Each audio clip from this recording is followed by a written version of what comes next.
Welcome to the show, James. How are you doing today? I'm doing very well. I can't complain. You see my background. I'm trying to enjoy life right now, so everything's good. Amazing. It's wonderful to have you here. I'd like to begin with joining two key topics. I know that you teach mindfulness and leadership to great leaders. How do you feel that mindfulness and leadership are connected? Man, I really don't know if you can be an effective leader without being mindful. You think about as a leader, and normally when we're saying leader, we're talking about authoritative power, people that's put into positions or things of that nature, which I think being a leader is more influential power. But we'll get into that. So if you have this power, you're in charge of these individuals, you got so many different distractions. You have your personal life, you have your money may not be flowing right, all of these different things. So it takes you out of the place that you should be when you're actually trying to connect with your colleagues or, people that are looking for you for support. So I think by being mindful, you're really able to be in tune and really aware of what's going on in that individual's life. And awareness is the key to mindfulness. But I think going back to leadership is really having the ability to inspire others to follow. So what I tell people is, if somebody remove your title, will people still follow you? If the answer is no, then are you a leader? So I think you really want to try to have influential power to where you have the ability to inspire others to follow, but also to transform individuals into being the best version of themselves, which we coin as transformational leadership. Amazing. And did you go first down the route of mindfulness and then into leadership, or the other way around, or sort of joined together? How did that look like for you? So it's funny, I was listening to Steve Jobs' old commencement speech that he gave at Stanford. And he said, you really can't see your life until you connect the dots looking backwards. And I was thinking about my teacher, Miss Sharp, when I was in the fourth grade. I used to have these fits of anger. And, she kicked the kids out of the class one day and said, hey, I need to talk to you. And she grabbed me by my chin and said, I see you. And I wouldn't look at her. I was trying to be tough. And she hugged me. And I started crying. And as the tears rolled down my face, she said, look, I see something good in you, but you got to control your anger.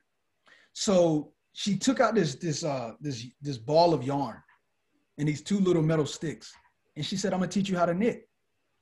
So anytime you get angry, I want you to sit over here and knit. She said, if students in the classroom, you could take the ball and the two sticks and go down to this art room and knit. She was teaching me mindfulness and I knew nothing about it. She was teaching me how to focus on something to take my attention away from this emotion. To me, mindfulness is allowing you to get out of your emotions, to rise to this higher seat of consciousness to where you're able to see yourself. So I learned it at a young age, but I wasn't really applying it to my life. I think as I got older, I started meditating, I started eating, mindful and just really trying to be more conscious and aware. And I think that's what really drew me back to that story, but also to realize that, wow, you get more out of life when you're just in the moment. For sure. And so did you apply that? Did you actually go and knit every time you felt angry? Not every time, but I did. My mother bought me a little yarn ball and I was knitting in the car. My brothers would pick on me and all of this stuff. But yeah, I did knit. It was fun. It was very therapeutic. Yeah, I like knitting. Did you feel that it helped you with emotional management? So when you were struggling or you were feeling angry, did you feel it helped you? It really did. Because, when you think about mindfulness, your mind is just focused. You just focus on the one thing. So when I'm knitting, I'm just focusing on, and it was no multitasking. I'm just trying to put it together and I'm listening to the sound of it clang up against the other pole. And, you're throwing the yarn and you're going through and you're making the little knots. And it was a form of catharsis, I don't know. It was, so yes, to answer your question, it definitely took me away from that element of anger. But as I got older, awareness is where you learn, why are you angry? So that's what mindfulness did. Why are you angry? Why are you bothered? Like, what is the reason? How can you use this in a positive manner? And that's how I started really trying to apply mindfulness to my life. What's the equivalent of knitting for you nowadays? What do you do when you have those feelings? Honestly, I love working out. It's like to really be in tune with your body. To realize when you're doing, different core exercises, you're feeling the cuts, or, you're doing biceps, you're squeezing and getting those cuts. And it's like really just saying, I can tell my body what to do. this body is just dirt and clay. I'm going to make it do what I wanted to do. So to me, that power, also when I'm reading a book, I get lost. I want to become part of the author. Like, what was the author thinking? I want to go into his world. So it's not too many books that I don't like, because I'm trying to see it from the author's perspective. And I think that's a form of empathy. But so reading books, working out, walking outside, or just sometimes going outside, looking up to the sky and saying, God, or this infinite source of intelligence, like, thank you. You know, just being grateful, I think, bring me into a state of mindfulness too, because you have to be very particular about what you're grateful for. So I think that's what kind of helped me be mindful. Amazing. I want to come back to the emotional side of things, because that's where it all began for you. So managing the emotions, managing the anger. I know that one of your areas of expertise is emotional intelligence. So what are some of the few sort of key tips that help people that are really struggling to manage their emotions? I think going back to what you said earlier, first you got to be mindful. Like, you know, why are you going into this conversation? So let's say I have a student, you know, she could be upset about her grade or whatever. So my goal is, I understand why she's upset. Let me try to go into her shoes. I know what it was like, you know, not to have good grades, or to feel like maybe you did your best or whatever's going on. But her job is to try to get me to see it from her point of view. But my job is to feel what it is that she's feeling. So I need to try to go into, have a form of empathy. So emotional intelligence is really understanding their emotions, understanding my emotions, and being able to rise above those emotions to really find out what is the best solution for this actual situation, to where she can feel satisfied. To me, it brings me into a place of unconditional love. Even though this may be annoying me that this person is coming, remove all of that. What can I do to serve this person? And I read in the Bible, but also servant leadership, our job is to serve. A lot of times we think we are to be served, especially when you're in a position of leadership. Oh, your ego, you need to listen to me. No. Kill your ego, die to your ego, and just really try to walk in this person's shoes and understand where they're coming from. And then you can have a more authentic response to their situation. So it's not knowing what to say, but it's just being in the moment and getting lost and really trying to understand that person. Then whatever comes out is going to be authentic. And I think a lot of times that sort of mitigate any type of negative emotions that could come from the situation. Definitely. It's so beautifully put, having that empathy and that connection and coming from a place of kindness and love to actually go above that emotion. But I want to come back to exactly that point, because I know emotions are really powerful. And some people that aren't used to practicing mindfulness, some people who aren't used to having a bit of that separation from their emotion, they can really struggle to let go and to rise above it. So how can people who aren't used to this, who've never had any emotional management practice, who don't have a mindfulness practice, what can they do to actually take a moment and rise above, not get carried away by an emotion of anger or fear that can happen in any circumstance? I'll say this, Katie, and you may be able to relate. When I think about times that, you know, you get into a heated debate and you get upset, what tends to happen is we tend to realize that we're upset. But then a subtle judgment come in. I can't believe I'm doing this. And then because you're angry about the fact that you're in this situation and your judgment, it creates more negative energy. So I say the first thing to do is be aware that you're upset. The second thing is don't judge yourself. Don't judge yourself. It is what it is. Now, and you may say, because I have done this before, I'm aware that I'm getting upset, but I'm still being an asshole in that situation, right? I'm still being an asshole. But after it's over, I'm sitting there saying, damn, what can I have done differently? You know, how could I? And I say, oh, okay. So now I get excited for the next test, because it's going to happen again. I'm a firm believer, you keep receiving the same test until you pass it. And once you pass it, it won't come the same way. It'll come in a different form, but you got to be, aha, I see you. Now you have that awareness. So you got to have the awareness with no judgment, and just realize we're all flawed. We're all imperfect people. There is no such thing as perfection. It's normal to be upset. I think people don't think it's normal to have emotions and to be upset. It's not normal to say, I'm going to take my emotions and all of this negative energy and project it on you. No. That's being reactive. So to be proactive is to be aware. I'm upset. Well, what is the best solution for me in this situation? Maybe it's to step away. Maybe it's to take a deep breath. maybe it's to have empathy and try to walk in that individual's shoes, but that's what you got to do. And you got to find out what's right for you. I have this mantra of check your life, be limitless. You know, be in the moment, be in the moment. Like, what am I really trying to accomplish here? You know, man, if you love this person, you truly love this person, you're trying to come from that place of love. But if the person is still upset, maybe they can't receive it right then and there. Maybe you need to step away, you know? So I think the biggest thing to do is to be aware and not judge yourself. Amazing. It all starts with that awareness. All starts with, first of all, noticing you're upset, because then you can pause, then you can have a bit of that gap and think, wait, how do I want to respond? So as soon as people start practicing this awareness, it makes it so much easier. I want to look a bit into your journey. I know you've had a very interesting journey, and you wrote a bit about it, I imagine, in your book, From Thug to Scholar. Could you tell us a bit about what that journey was like? It was a mind shift. You know, I think all of us, we wear these masks. You know, we come from these environments, and it started at a young age. You know, so I was talking about this in my new book, Check Your Life, Be Limitless. When you see babies, they could care less about being naked. They don't care about the size of their manhood. They don't care about their bellies. They don't care about the slobber or having food on. They're just enjoying life. And then all of a sudden, a serpent come in and say, let me tell you who you are. You're fat. Don't eat that. You're white. You're black. You're a female. You're male. You're this. You're that. And we put all of these limitations on this godly innocence that is showing us really how to live. And we put all of these labels on them. And what happens when we tell them you're a girl? Well, you can do this, but you're a girl. You can't do, guys do this. Or you're black, in the US, you might not be able to, you can do these things. Or you're tall, you can play basketball. You're short, you can't. You know, all of these different things. So we putting all these limitations on people. And the sad thing is we buy into them.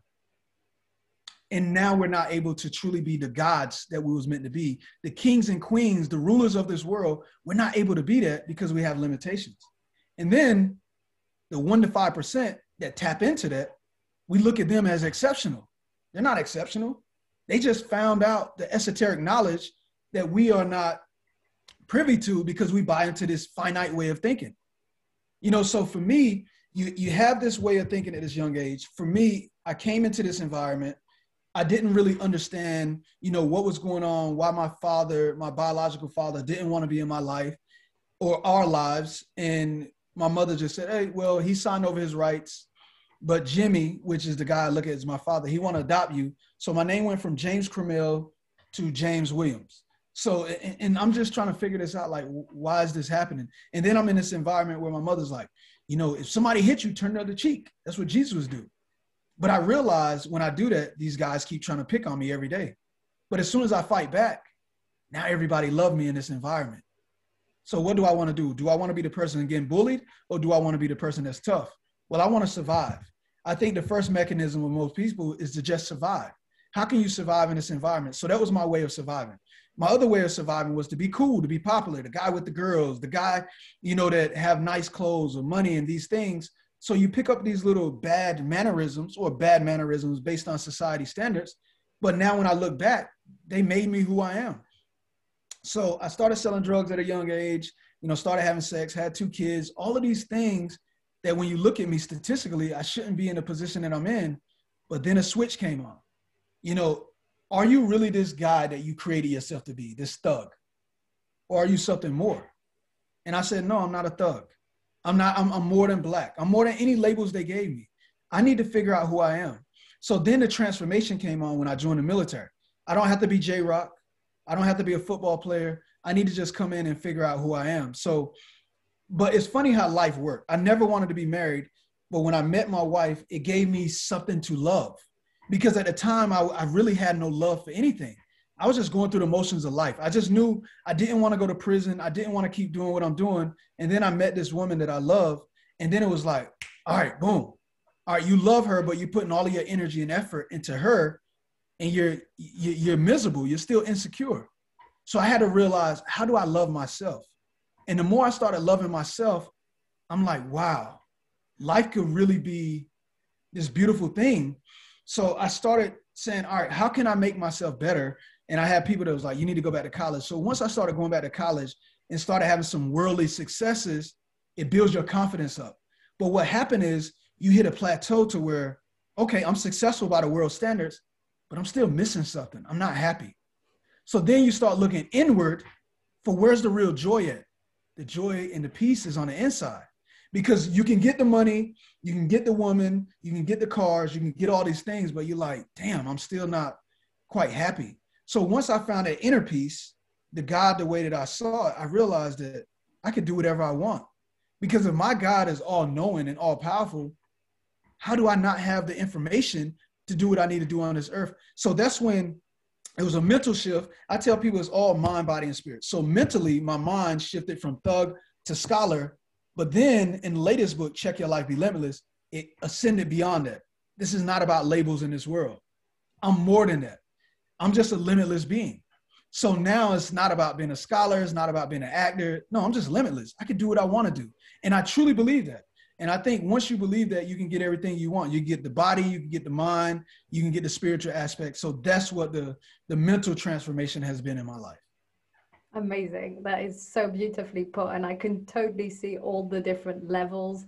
The first, it was sort of an identity upgrade where you had that mind shift. Okay, I'm going to study, and you had these achievements, and that built your self-confidence. But then, like you said, you reached a plateau. You arrive at a moment where you realized, wait a minute, that's still not really giving me the inner peace I want. And that's when you check in. And I think it's kind of natural to go through these steps, because until we've had the achievements or maybe the status or the money or whatever it is that we think we need in order to be happy, until we don't have it, we still think that's what will give us that happiness. We still think, oh, when I have that job, or when I'm finally in a relationship, or when I have that money, or and so when we reach that and we think, oh yeah, no, that didn't work.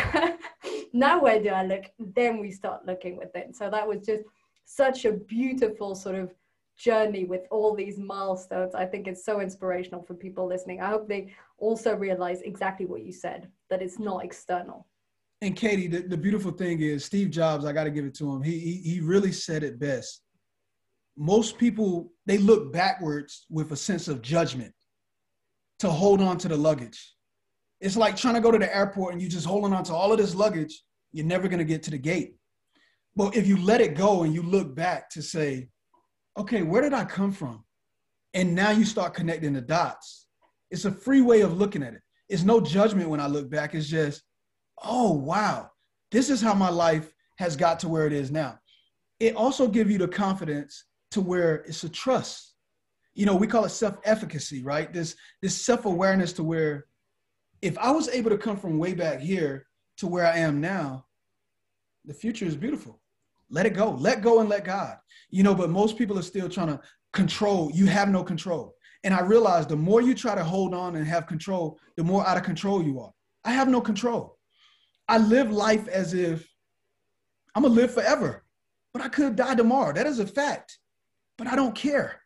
You see what I'm saying? And I think that is the freeness of being limitless. It's, okay, my body dies, but my energy source is just going to still be lighting up this world in some way or another. And then everything I've done, people are going to look back on it and say, oh, this guy was really onto something. He was saying something. So people value a lot more a lot of times when you die anyway. So either way, you win. You know? That's one way I'm looking at it. I'm curious, what was that pivotal moment, the one where you had all the achievements, you had all the scholarly degrees, you met your wife? What can you describe one of the moments where you thought, okay, no, I have to look within? Because I think some people haven't reached that step. So maybe describing it for them, that point where you just thought, okay, no, it's actually within. Yes. So I give you three things. I think the switch from thug to scholar was when I almost shot somebody. So you could take this situation and you have a choice. You could blame your environment. You can blame all of these people, or you can have accountability and say, nah, James, you fucking up, man. Like what's up with your thinking? You know, so for me, it was like, oh, okay, wow, I need to change this. The two pivotal, once I made that shift, that paradigm shift, it was, I graduated from college. I was the first one in my family. And I was like, it's not feeling quite right. So in my mind, it was like, I still need to play professional football. So I'd have been out of the game for about 4 or 5 years. I had an opportunity. I was blessed to sign this contract and play professional arena football. Not quite the NFL, but it still was a goal. You know, 77 people tried out. They gave 25 people contracts. So out of a guy that hasn't played in so long and multiple knee injuries, it's like, wow, God, you allow me to play football. But when I signed my contract, I was like, wow, I thought it would feel better than this. You know, when I'm traveling, I thought it would feel better. You signing autographs, people are loving you, and you realize all of this validation is just temporary. You know, as soon as they leave, I still got myself to deal with.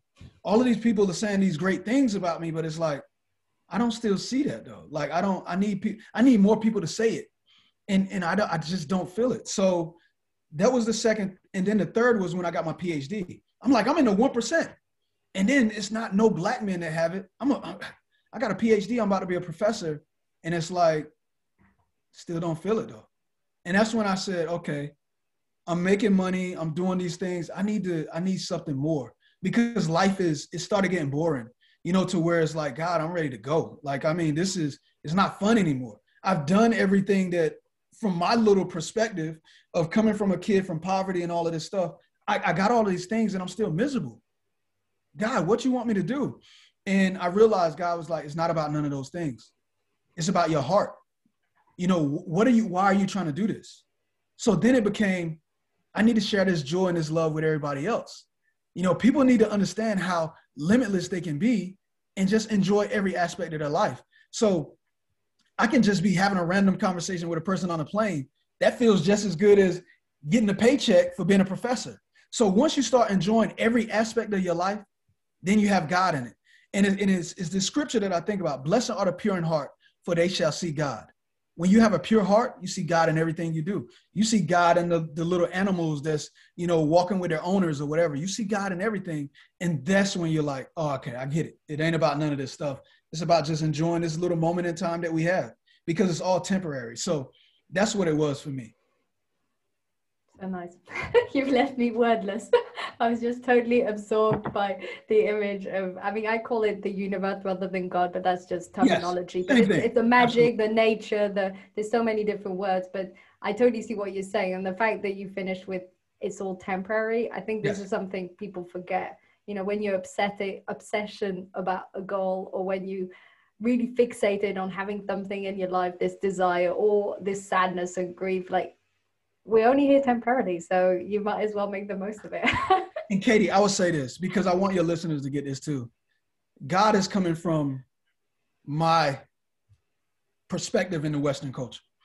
But when we really look at this, you can't find God in any organization. You can't find it in any religion. You got to go deeper than that. No finite individuals can lead you to God. So we can call it God or Gad, which is the German terminology that Europeans took here and adopted, because Africans had a different name for it. People in the Middle East have a different name for it. This energy, this intelligence, this thing that runs through us is all connected. We're calling it all different things. It's the same thing. So I think a lot of times we get so caught up in these religions, which religion is the art of confusion. In any spiritual text you read, God or this energy source is not the author of confusion, but we divide and separate each other. But if we just be in a moment, mindful, and experience what God have in front of us, this is the true church. This is it. You know, being able to connect with people and seeing them from a perspective to where I don't want anything from you. I don't want to use you. I just want to be in love with you. I just want to be in this moment and embrace it. That is God, or energy, or chi, or Taoism, or, you know, like, but we get so caught up with these words. It's like, oh, well, he's saying this, you got to cut it off. So when I go to churches or go to these places to talk, I say, oh, okay, God. Well, we can call it infinite intelligence or supreme wisdom, or whatever you want to call it. And they're like, I don't like that, the energy source. I said, but it is physics, right? What you put out into this world, it comes back to you. It's a fact. So true. And we spend way too much time dividing ourselves just because of terminology or ways yes. of looking at things, when, like you said, essentially it's all the same. It's all exactly the same thing, and we just put different labels onto it. Just before we finish the show, because this has just gone super quickly, what would be your main tips? What would be your recommendations for someone who's exactly in the position you were, that has those achievements and realizes, now, how can they start to find that inner peace? How can they start to look within? I think you got to start very basic. You know, it's all in how you set your day. I wake up in the morning. I like to get up before everybody else because I'm more important than anybody, period. And I think it's hard for people to say that because society have taught you, oh, love other people before yourself. That makes no sense. That makes absolutely no sense. How can I love you more than me? That makes no sense. If I love myself to the highest level, I can give you all of that love back. That's like saying, I'm gonna give you water, but I don't have any water. That makes no sense. So I think you got to start there. But when you wake up in the morning, I think you need to take care of your brain, prime it the right way. Don't cut on your phones. Don't look at your phones. None of that stuff. And if you feel like I just got to cut my phone on, have something positive or inspirational going into your brain. Your brain is the most impressionable the first 30 minutes to an hour. So whatever you do with your brain in that time frame is going to really set your day. So I like to wake up and I say 3 things. Thank you for being able to breathe. One reason why I say that, my mother named me James Arthur Williams after my cousin James Arthur Parker. He wanted to see us, and my mother said, whatever twin comes out first, I'm going to name him after him. He died at the age of 13, literally 5 months before I was born, and he had an asthma attack. So I'm grateful for having the opportunity to breathe and carrying on his name. So I want to get the most out of every breath. But then the next thing is you find something else simple. Hey, I'm grateful that I can move my fingers. I'm grateful that I can look at myself and love the way I look in the mirror. It doesn't matter what nobody else thinks. I look good. We could tell people you look good all day, but if you don't believe it, trust me, you don't look good. It's all in here. So you find 3 things that you really, really enjoy. And then I like to start with my mantra, prime yourself to have a great day. So I say, today is a glorious day, but you can't just say it as today is a glorious day. Yeah, today is a glorious day. And for 86,400 seconds, I would give my excellence and my best until I'm laid to rest. I'm abundantly blessed and never stressed. Be better than your best and never rest on your last success. Check your life, be limitless. And to me, that's really setting my day to where I got control of the day. Every second, I need to try to make the most out of it. And of course, you're not. But when you have a goal that's that high, majority of your seconds can be spent on excellence and being your best. So I think you want to have 3 things you're grateful for, prime yourself to do something amazing, and then go and take care of your body. So everything is mind, body, and spirit. I go to the gym and work out religiously. It doesn't matter if I'm on vacation. I got to take care of my body. It's like brushing my teeth. I got to do it. And some people, oh, well, just be on vacation and enjoy yourself. That makes no sense. Like, I enjoy working out. Like, so should I not brush my teeth? Like, no, this is a part of what if I was given this body, why am I not taking care of it? That makes no sense. Oh, you don't take care of your body when you're on vacation. How does that make sense? It makes absolutely no sense. But people will buy into that. And it's like, oh, well, I don't drink because I love my body. I don't want to destroy my body. This is my temple. This is the only thing I get to show people how great life can be. I want to take care of it. So prime yourself with gratefulness, your spirituality by priming yourself with some mantra that sets your day right, and then take care of your body. And for me, I think that's what sets me on the right path. Amazing. I think that's fantastic tip. Already the way you said the day with the intention, with those commitment, looking at all those aspects, even if maybe the listeners have a different perspective on how they can prime the mind, body, and spirit, at least they start that way. And I'd also add, if then they continue it throughout the day. So yes. And Katie, I think what you said is the key. We're all just agents of this greater source. What works for me works for me. What works for Katie works for Katie. You got to figure out and tap into your source, because we all are very unique. We all have different DNA and, or fingerprints and things of that nature. We all have different makeups. We're all uniquely made. Figure out what works with you. Be consistent. But as Katie said, throughout the day, I'm still saying, check your life, be limitless. Throughout the day, I'm saying today is a glorious day. Like, you got to set the tone the right way. So as a man thinketh or a woman thinketh, they become. So it's up to us to have the right mindset.